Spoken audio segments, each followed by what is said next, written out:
तो डूड क्या हो अगर मैं तुम्हें ये कहूँ कि गोकू बहुत ज्यादा ईवल है, वो अर्थ में आया था अर्थ को डिस्ट्रॉय करने के लिए, उसको तबाह करने के लिए। क्या तुम यकीन करोगे? वेल हेलो सुपर फ्रेंड्स, कैसी हमारी सुपर पब्लिक आए हो? बहुत ज्यादा बढ़िया होगी यार। देखो अगर मैं गोकू का नाम लेता हूँ तो हमारे दिमाग में एक क्लियर पिक्चर गोकू की क्रिएट होती है। एक नेक दिल इंसान जो इतना ज्यादा काइंड हार्ट है कि उसने आज तक अपने किसी भी ओपोनेंट को जान से नहीं मारा है। वो बस ट्रेनिंग करना चाहता है, अपनी ताकतों को बढ़ाना चाहता है, अपने लिमिट्स को हमेशा पुश करना चाहता है। मतलब उसका एक क्लियर विजन यही है और हम गोकू को यही इमेजिन भी करते हैं। मतलब गोकू मतलब जीत, गोकू मतलब एक उम्मीद।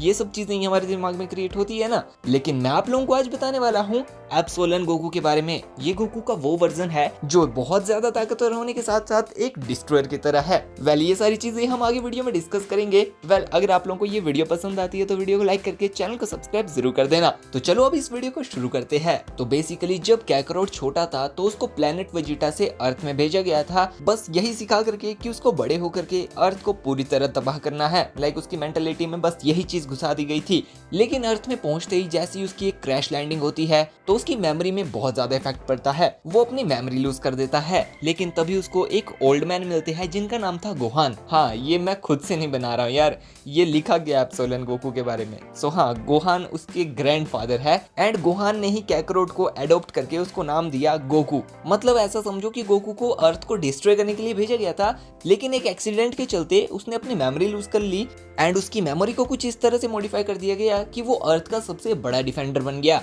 और सबसे ताकतवर भी। और उसके बाद तो बिल्कुल नॉर्मल गोकू की तरह उसने ट्रेनिंग की, नई नई ताकतों को हासिल किया। लेकिन हाँ, उसकी ट्रांसफॉर्मेशंस बहुत ज्यादा अलग है, वो भी आगे डिस्कस करेंगे। वैल्यू उसकी पावर एंड एबिलिटीज की बात करें तो यस, इसके पास भी कामेहामेहा है और इंटरेस्टिंग चीज, इसको सिखाया भी मास्टर रोशी नहीं है। और फिर है उसके पास स्पिरिट बॉम्ब एंड ऑल्सो उसके पास भी इंस्टेंट ट्रांसमिशन है। अगर बात करें उसकी ट्रांसफॉर्मेशंस की तो उसके पास है सबसे पहले सुपर साइयन फर्स्ट। तो बेसिकली इस ट्रांसफॉर्मेशन को उसने तब हासिल किया था जब फ्रीजा ने प्लेनेट नैमिक में क्रिलिन को मार दिया था और गोकू बहुत ज्यादा गुस्सा हो गया था एंड उसके बाद वो सुपर साइयन में ट्रांसफॉर्म हो गया था। एंड देन सुपर साइयन 2, ये भी as similar as normal Goku की तरह है। बात करें सुपर साइयन 3 की तो बेसिकली ये फॉर्म गोकू ने किंग काई के साथ ट्रेनिंग में अचीव की थी। लेकिन इस फॉर्म का सबसे बड़ा डिसएडवांटेज ये था कि ये ट्रांसफॉर्मेशन में वो अपनी एनर्जी को बहुत जल्दी ड्रेन कर देता था।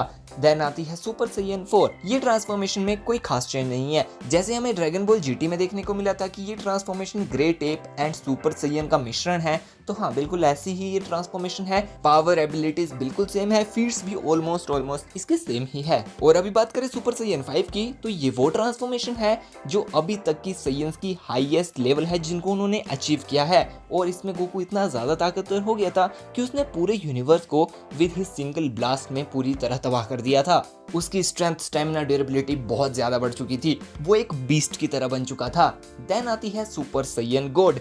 लेकिन ये सुपर साइयन गॉड थोड़ी सी अलग है क्योंकि ये गॉड फॉर्म पिछले सभी सुपर साइयन ट्रांसफॉर्मेशन से बहुत ज्यादा ऊपर है। इस ट्रांसफॉर्मेशन को सिर्फ ग्रेट साइयन ही हासिल कर सकते हैं। लेकिन इस ट्रांसफॉर्मेशन की सिर्फ एक ही डिसएडवांटेज है जो कि है इसकी टाइम लिमिटेशन। अदरवाइज ये बहुत ज्यादा ताकतवर है। लाइक जितने भी इसके फीट्स वगैरह थे वो बहुत ज्यादा थे यार। सो ये काफी पावरफुल है। लेकिन इसका एक अपग्रेडेड वर्जन भी है जो कि है सुपर साइयन बियॉन्ड गॉड। तो बेसिकली जब गोकू ने सुपर साइयन गॉड को फ्यूजन करना सीख लिया सुपर साइयन बेस या 1-2 के साथ, तो फिर सुपर बियॉन्ड गॉड बन गया था वो। तो हाँ, इस ट्रांसफॉर्मेशन में सुपर साइयन गॉड एंड सुपर साइयन 1 और 2 की पावर्स का मिश्रण है। देन आती है इसकी पावरफुल ट्रांसफॉर्मेशन साइयन गॉड ब्लू। तो बेसिकली इस ट्रांसफॉर्मेशन को गोकू ने विज के साथ वर्ल्ड ऑफ गॉड्स में ट्रेनिंग के दौरान अचीव किया था। ये फॉर्म में गोकू गॉड ऑफ डिस्ट्रक्शन से भी ज्यादा ताकतवर हो गया था।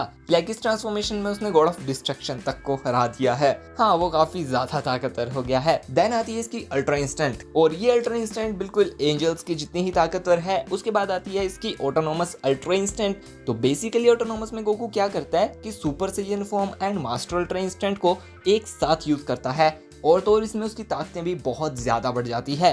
देन आती है इसकी ड्रैगन गॉड ट्रांसफॉर्मेशन। तो बेसिकली इस ट्रांसफॉर्मेशन को उसने शेनरन की हेल्प से अचीव किया था। वेल इसके बारे में ज़्यादा कुछ बताया नहीं गया है, बट इतना बताया है कि ये ट्रांसफॉर्मेशन उसको एंजल्स जितना ताकतवर बना देती है।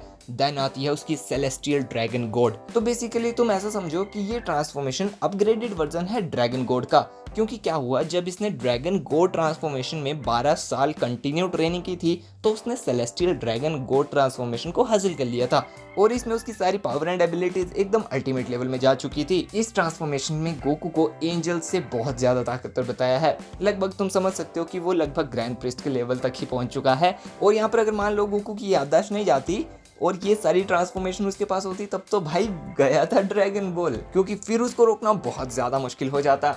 वेल, आप लोग मुझे बताइएगा कि आप लोग इसके बारे में पहले जानते थे और क्या आप लोग इस ट्रांसफॉर्मेशन से इंप्रेस हुए या नहीं, वो भी मुझे कमेंट सेक्शन में बताइएगा। और ये वीडियो आप लोगों को कैसी लगी, अगर अच्छी लगी तो लाइक जरूर कर देना। और आज की इस वीडियो के लिए इतना बहुत है। अभी आप लोगों से मिलते हैं नेक्स्ट वीडियो में, तब तक के लिए bye and thanks for watching.